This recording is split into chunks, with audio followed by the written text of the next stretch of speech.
하나님의 말씀은 열왕기하 4장 1절부터 7절입니다.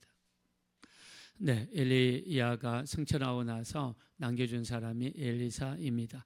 엘리사는 선지자들을 모으고 양성해서 하나님의 일을 이어갔습니다. 엘리야는 그렇게 많은 선지자들을 양성하지 않았지만 엘리사는 본격적으로 사람들을 모으고 선지자 학교를 열고 하나님의 일을 감당할 수 있도록 사람들을 모았습니다. 자, 왜 이런 일을 했을까요? 아합 왕의 시대에 아합 왕의 아내였던 이세벨이 많은 선지자들을 죽였습니다. 겁을 먹은 선지자들이 도망을 쳤습니다. 그래서 북이스라엘은 하나님을 섬기는 선지자들이 씨가 마르게 되었습니다. 그것도 대놓고 하나님을 증거하고 하나님의 이름으로 바알을 대적했던 공식적인 사람은 엘리야밖에 없었습니다. 우리가 앞에서 읽었습니다. 열왕기상 19장에 엘리야가 도망을 치다가 얼마나 지치고 힘들고 두려웠던지 로뎀나무 아래 혼자 앉아서 내 목숨을 거두어 가 주시옵소서, 내 목숨을 거두어 달라는 간절한 기도를 하나님 앞에 드리게 되죠. 자, 그 정도로 힘들고 어려웠죠. 자, 이때 하나님께서 엘리야에게 뭐라고 말씀하셨습니까? 바알에게 무릎 꿇지 아니한 선지자 아니한 7,000명의 사람들을 하나님이 남겨놓으셨다 그랬습니다. 아무리 이세벨의 세력이 강하고 믿는 사람들을 핍박하고 죽이고 쫓아내었어도 그 가운데에서도 믿음을 지켰던 7,000명의 남아있는 사람들이 있었습니다. 제가 어저께 말씀을 준비하면서 유튜브에 들어가서 간증을 들었는데 어떤 나이가 드신 여자분이 나오셔서 간증을 하시더라고요. 뭐라고 하냐면 자기는 북한에서 내려왔대. 근데 북한에서 내려왔는데 북한에서 아직도 남아서 은밀하게 예배하고 기도하는 사람들이 있다는 거예요. 자기들끼리 은밀하게 내통하면서 정보를 교환하고 중국을 통해서 중국과 북한의 접경 지역에 있는 한국 선교사님들을 통해서 성경책을 받고 은밀하게 북한에도 예수 믿는 사람들이 있다고 하더라고요. 그 이야기를 듣고 너무 감사했습니다. 자, 어디 가나 어느 시대나 하나님께서 아무리 핍박이 있고 어려움이 있더라도 하나님을 잘 섬기는 남은 사람들을 하나님이 남겨두신 줄로 믿습니다. 자, 우리는 이 마지막 시대에 남은 자들이 돼야 됩니다. 원래 예수 믿는 사람들은요, 핍박을 받게 돼 있어요.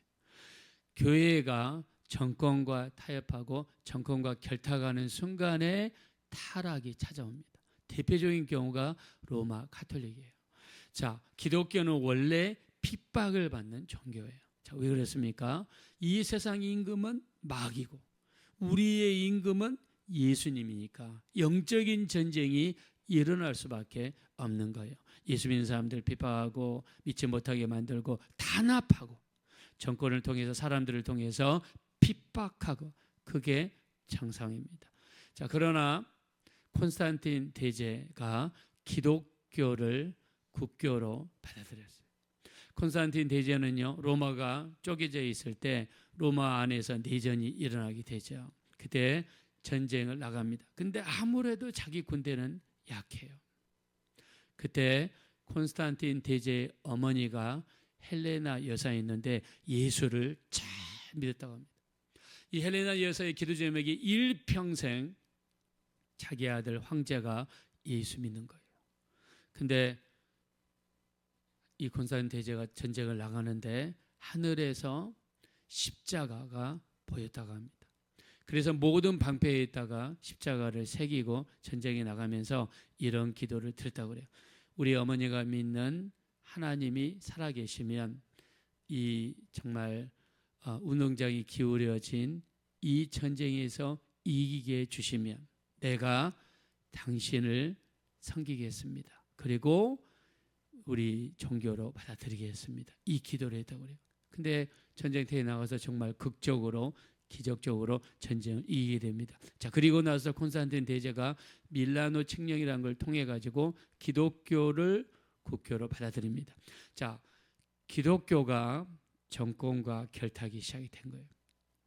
우리가 겉으로 볼 때는 잘 됐다라고 생각하는데 아닙니다. 그때부터 교회의 타락이 시작했습니다. 교회에 땅을 주고 교회에 건물을 주고 교회에서 일하는 사제들에게 월급을 주니까 그때부터 전도가 막히기 시작합니다. 왜요? 전도 안 해도 나라에서 월급을 주니까. 지금으로 치면 목사님들이 정부에서 월급을 받으니까 그냥 밖에 나가서 뭐 주의를 안 하는 거예요. 그냥 되니까. 자, 그래서 우리 예수 믿는 사람들의 신앙은 이렇게 핍박을 받게 되어 있고 어려움을 받게 되어 있습니다. 자, 우리가 아무리 세상이 험악하고 타락하고 힘들고 어려워도 우리 예수 믿는 이 순수한 신앙 조금도 타협해서는 안 되고 우리 마지막 때 신앙을 지키는 남은 자들 되시기를 예수 이름으로 축원합니다. 자, 엘리사는요 이 남은 자들을 중심으로 해서 선지자들을 양성했어요. 자, 그런데 선지자들 중에 한 아내가 찾아왔습니다. 남편이 죽었습니다. 자, 근데 이때 당시에 여자들은 직업을 얻을 수 있는 기회가 많이 없었습니다. 경제적으로 어려우니까 물질을 많이 빌렸던 것 같습니다.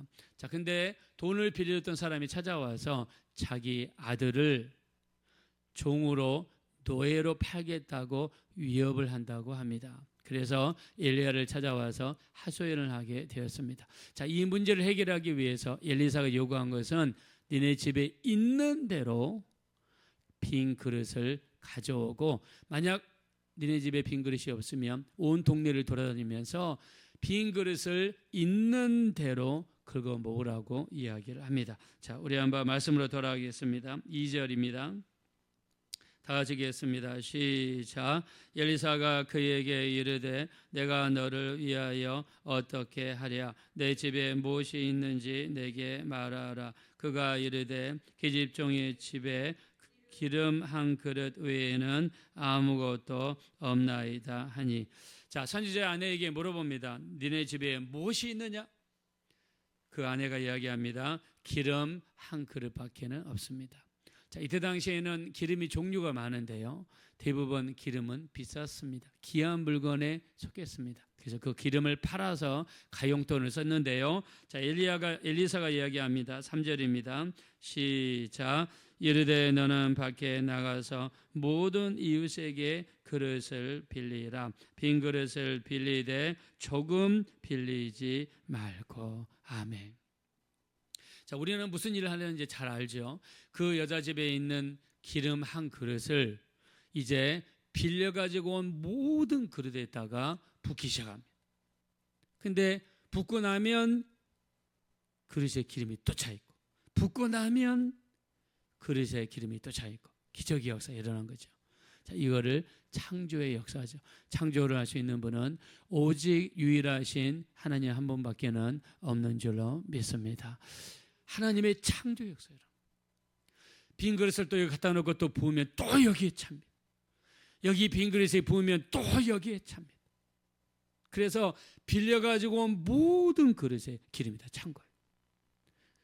이 어머니가 두 아들에게 이야기합니다. 더 빌려가지고 온 그릇이 없느냐? 네, 어머니 이게 다입니다. 그랬더니 그 원래 그릇에 담겨있던 그 그릇에서 기름이 더 이상 나오지 않았습니다. 자, 엘리야가 했던 말이 무슨 말입니까? 온 동네를 돌아다니면서 모든 빈 그릇을 다 가져오라는 거예요. 10개를 가져오면 10개가 다 차고 100개를 가져오면 100개가 다 차고 1000개를 가져왔다면 1000개가 다 찼을 겁니다. 이게 하나님의 역사예요. 하나님께서는 우리가 준비한 만큼 우리가 가지고 온 만큼 그 그릇에다가 채워주셨습니다. 우리가 요한복음 2장에도 마찬가지죠. 우리 항아리들을 다 가져오느라 항아리들을 가져왔는데 6 항아리가 그 집에 있었어요. 그 6 항아리에 물을 가득 채우니까 그 물들이 포도주로 바뀌고 말았습니다. 만약 항아리들을 10개를 가져왔다 20개를 가져왔더라면 하나님은 똑같은 일을 행하실 거예요. 그래서 우리가 시편 81편 10절에 뭐라고 그랬습니까? 내 입을 넓게 열라. 내 입을 넓게 열라. 내가 채우리라 이야기했습니다. 그래서 우리가 어떤 영적인 것을 구할 때는 이왕이면 크게 구할 필요도 있겠다. 우리가 세상 말로 쪼잔하게 이렇게 구하는 것이 아니라 내 입을 넓게 열라. 자, 우리가 입을 넓게 연다는 말은 그만큼 믿음을 사용해서 하나님 앞에 크게 구한다는 그런 의미가 있습니다. 그래서 엘리사는 이 여자에게 그릇을 빌리되 조금만 빌리지 말아라. 있는 대로 가져오라는 거예요. 그 말에 순종해서 이 여인이 그릇을 많이 가져왔을 때 그 빈 그릇에 다 차는 역사가 일어났습니다. 여러분을 위해 기도하시고 가정을 위해 기도하시고 하시는 일들을 위해 기도하시고 자녀들을 위해 기도하실 때 작게 기도하지 마시고 크게 기도하게 되시기를 예수 이름으로 축원합니다. 우리 크게 생각하라. Think Big이라는 책이 있습니다. 이 책의 주인은요 흑인 의사 선생님이에요. 이 원래 흑인들을 보면 대부분 좀 공부를 잘 안 하는 경향이 있습니다. 하나님이 그들에게 주신 달란트는 운동인 것 같아요. 각 모든 스포츠 분야에 뛰어난 흑인들이 많지 않습니까? 이 흑인은요 어머니를 따라서 열심히 교회를 다니는데 게을렀어요. 놀기 좋아하고 공부 잘 안 하고. 그래서 하루는 하루 종일 놀다가 집에 오니까 어머니께서 그냥 강하게 너 왜 이렇게 열심히 살지 않고 공부하지 않고 그러느냐. 하나님이 너를 그렇게 부르신 줄 아느냐. 그러면서 크게 혼을 냈대요. 그래서 그 다음부터 하나님 앞에 가서 회개하면서 기도하는데 갑자기 공부하고 싶은 생각이 생긴 거예요. 근데 이분이 옛날 분이신데 옛날에는 백인들로부터 많이 따돌림을 당했잖아요. 왕따를 당하고. 네가 그렇게 공부한다고 그래서 잘할 것 같냐? 팍 이들이 조롱하고 피는 거예요. 그때 하나님 앞에 큰 꿈을 품습니다. 하나님, 나를 하여금 세계 유명한 외과 의사가 되게 도와주십시오. 그래서 큰 마음을 품고 기도를 하는 거예요. 자, 미국도 마찬가지입니다. 의대에 들어가기가 아주 어렵습니다. 굉장히 어렵습니다. 근데 기도하고 공부하고 기도하고 공부하고 세계적인 외과 의사가 되게 도와주십시오. 공부하고 기도하고 그랬는데 이분이 하나님이 도와주셔서 이분이 의대에 들어가고 그리고 세계에서 가장 유명한 미국의 존 호킨스 제너럴 하스피털 존 호킨스 병원의 외과 의사가 되고 세계적인 수술을 하는 그런 의사 선생님이 됐습니다. 그러면서 이분이 이렇게 간증합니다. Think big. 생각을 크게 하라는 거예요. 크게 생각하면서 크게 기도했더니 하나님이 나를 이렇게 축복해 주셨습니다. 자, 우리 하나님은요 우리를 축복하시되 크게 축복하시는 하나님이 되시는 줄로 믿습니다. 하나님이 우리를 축복하셔서 큰 축복으로 여러분의 가정과 여러분이 하시는 일들 자녀들을 축복해 주시기를 예수 이름으로 축원합니다. 자, 근데 하나님이 왜 이런 기적을 이 여인에게 베풀어 주셨을까? 저는 그 이유를 1절 말씀에서 찾습니다. 자, 우리 한번 1절 가겠습니다. 다 같이 읽겠습니다. 시작. 선지자의 제사자들의 아내 중에 한 여인이 엘리사에게 부르짖어 이르되 당신의 종 나의 남편이 이미 죽었는데 당신의 종이 여호와를 경외한 줄은 당신이 아시는 바니이다. 이제 빚준 사람이 와서 나의 두 아들을 데려가 그의 종을 삼고자 하나이다 하니 아멘. 이 여인의 남편은 선지자 후보생입니다. 선지자 후보생이에요. 자, 근데 이 사람이 살아있을 때 어떤 사람이었느냐? 성경에 뭐라고 했습니까? 여호와를 경외하는 사람이었습니다. 하나님을 경외하는 사람이었어요. 하나님을 열심히 믿고 열심히 섬기고 열심히 기도하고 하나님을 경외했다는 것은 하나님을 두려워했다는 것이고 함부로 하나님 앞에 행동하지 않고 함부로 말하지 않고 하나님의 교회를 함부로 대하지 않고 하나님을 믿는 사람들을 함부로 대하지 않고 하나님의 물건을 함부로 처리하지 않고 참으로 하나님을 경외하며 하나님의 뜻대로 살았다는 거예요. 이렇게 살았더니 그 사람이 죽은 다음에도 그 남아있는 가족을 하나님이 책임져 주시고 먹을 것도 책임져 주시고 쓸 것도 책임져 주시고 그들의 필요한 것을 채워주신 줄로 믿습니다. 우리가 이 땅에 살면서 우리가 열심히 예수 믿고 열심히 주님을 섬기고 하나님을 경외하고 살면 설령 우리가 죽었다 할지라도 우리의 가족, 우리의 자손들, 우리 식구들을 하나님이 책임져 주시리라고 믿습니다. 자, 우리가 해야 될 건 뭐냐면 하나님을 경외하기만 되는 거예요. 내가 이 땅에 살고 있는 동안에 최선을 다해서 하나님을 섬기고 우리 주님의 교회를 함부로 대하지 않고 존중하고 우리 예수 믿는 사람들을 함부로 하지 않고 존중해주고 내가 어떻게 하면 교회를 위해서 주님의 교회를 위해서 헌신하고 충성하고 정말 우리 주님을 잘 섬기고 산다면 내가 이 세상을 떠난다 할지라도 내 남아있는 가족들, 내 자손들을 하나님께서 책임져 주시고 하나님이 축복해 주시고 하나님이 인도해 주시리라고 믿습니다. 이게 하나님을 경외하는 자가 받는 축복이 이렇다는 것을 성경에서 이야기해 주는 거예요. 이 선지자는요, 한 일은 다른 것 없습니다. 농사를 잘 지은 것도 아닙니다. 사업을 많이 해가지고 유산을 많이 물려준 것도 아닙니다. 이 선지자가 했던 것은요, 오직 하나님을 잘 섬기는 것밖에 없습니다. 내가 하나님을 잘 섬기고 하나님을 경외하면 하나님께서는 그 남아있는 가족들도 이렇게 책임져 주시고 이렇게 붙들어 주시겠다는 것을 오늘 성경을 통해서 말씀하시는 줄로 믿습니다. 우리가 성경에 나와 있는 모든 사람들을 보면 하나님을 경외하는 사람들이에요. 우리가 경외의 대명사 두 산파들이 있죠. 애굽에 있는 두 산파들은요, 바로 왕의 명령을 받았습니다. 이스라엘 자식들 중에서 남자아이가 태어나면 다 죽여라. 이때 당시에는 헌법이 있는 게 아닙니다. 왕의 명령이 곧 법입니다. 왕의 명령을 어기면 죽음밖에 없습니다. 자, 근데 성경에 뭐라고 했습니까? 출애굽기 1장 17절 산파들이 하나님을 두려워하여 남자 아기들을 살려두었더라.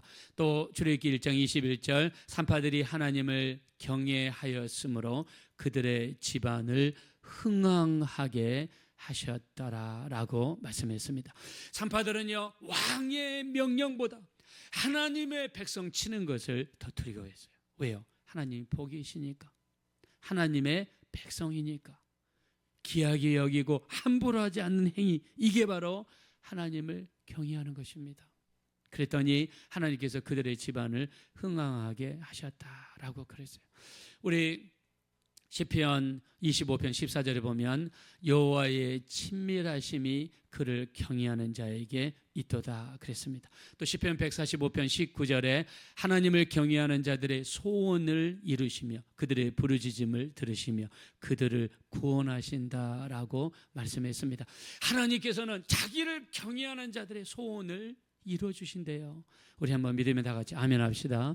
우리의 부르짖음을 들으시고 우리를 구원해 주십니다. 말라기 3장 16절 하나님을 경외하는 자와 그 이름을 존중히 여기는 자를 위하여 여호와 앞에 있는 기념책에 기록할 것이요 그들을 특별한 소유로 삼을 것이요 사람이 자기 아들을 아낀 같이 그들을 아낄 것이니라. 하나님의 이름을 경외하는 자에게는 의로운 해가 떠올라서 치료하는 광선이 바라리니 외양간에서 나온 송아지가 뛰논과 같이 뛰놀게 되리라 말씀했습니다. 하나님을 경외하는 자에게는 이렇게 큰 축복을 허락하여 주셨습니다. 여러분 욥을 보십시오. 하나님께서 사탄 앞에서 욥을 두 번이나 칭찬했습니다. 욥기서 1장 8절, 욥기서 2장 3절에 욥과 같이 온전하고 정직하며 하나님을 경외하며 악에서 떠난 자를 본 적이 있느냐. 하나님께서 욥을 이렇게 칭찬했어요. 그랬더니 그 힘들고 어려운 상황을 다 극복하게 하시고 두 배의 축복으로 하나님의 역사에 주셨습니다. 하나님은 경외하는 자를 찾으십니다. 예배할 때 건성으로 드리지 않고 진심을 다해서 예배하는 자, 하나님을 경외하는 자입니다. 찬양할 때 온 힘을 다하여 찬양하는 자, 하나님을 경외하는 자입니다. 기도할 때 정말 하나님께 온 힘을 다해 기도하는 자, 하나님을 경외하는 자입니다. 내가 무슨 일을 하기 전에 계획하기 전에 하나님께 먼저 맡기고 하나님께 기도하며 의지하는 자, 하나님을 경외하는 자입니다. 제가 정말 좋아하는 말씀이 잠언서 3장 5절부터 8절입니다. 여러분한테 늘 이야기합니다.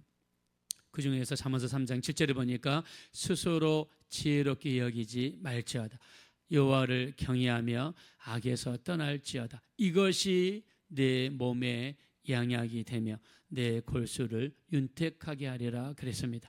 내 자신을 드러내지 아니하고 하나님을 경외하며 악에서 떠날 때 그것이 우리 삶 속에 양약이 되고 우리의 골수를 윤택하게 해줄 줄로 믿습니다. 하나님을 경외한 것뿐인데 이 선지자가 죽었을 때 그 가족을 책임져 주시고 먹을 것, 입을 것, 생활에 필요한 모든 것을 하나님이 제공해 주셨습니다. 우리는 하나님만 잘 섬기면 됩니다. 우리가 설령 죽고 난 다음에도 우리의 신앙을 보시고 우리 자손들을 축복해 주실 줄로 믿습니다. 하나님을 경외하여서 이 축복이 우리 가운데 이루어지게 되시기를 예수님의 이름으로 축원합니다. 이 시간 기도하실 때 우리 일평생 살면서 하나님만 잘 섬기게 도와주세요. 잘 예배하게 하시고 기도하고 찬양하고 봉사하고 교회를 기이 여기며 예수 믿는 사람들을 기이 여기며 하나님을 온전히 경외하게 도와주셔서 우리가 이 세상을 떠난 후에라도 남아있는 가족들 자손들을 축복하는 이 역사가 일어나게 도와주십시오. 우리 합심으로 간절히 기도하겠습니다. 돌아오시고 자비로우신 하나님, 진심으로 감사합니다. 우리 하나님, 이 선지자가 하나님을 경외한 것뿐인데 하나님을 잘 섬기고 하나님을 잘 믿고 잘 예비하고 찬양하고 봉사하고 또 하나님을 믿는 사람들, 예수 믿는 사람들에게 참으로 친절하고 교회에서 봉사하고 열심히 한 것뿐인데 하나님을 경외하는 그 신앙을 보시고 남아있는 가족을 축복하셨습니다. 남아있는 가족에게 그 모든 것을 하나님께서 마련해 주셨습니다. 나는 하나님을 잘 섬긴 것뿐인데 우리 하나님이 이런 축복을 주셨나이다. 우리 하나님이시여, 전능하신 하나님이시여, 전능하신 주님이시여, 이 일을 베풀어 주심을 감사합니다. 주님, 정말 이 땅에 사는 동안 열심히 주를 섬기게 하시고 열심히 주님의 교회를 참으로 존중하게 하시고 예수 믿는 사람들 또 존중하게 하시고 하나님의 물건을 존중히 여기게 도와주시고 온전히 경외할 수 있는 우리가 되게 도와주셔서 남아있는 자들이 복을 받게 하시고 우리 하나님 또 우리 가족들이 복을 받게 하여 주시고 은혜를 허락하시고 축복하여 주십시오.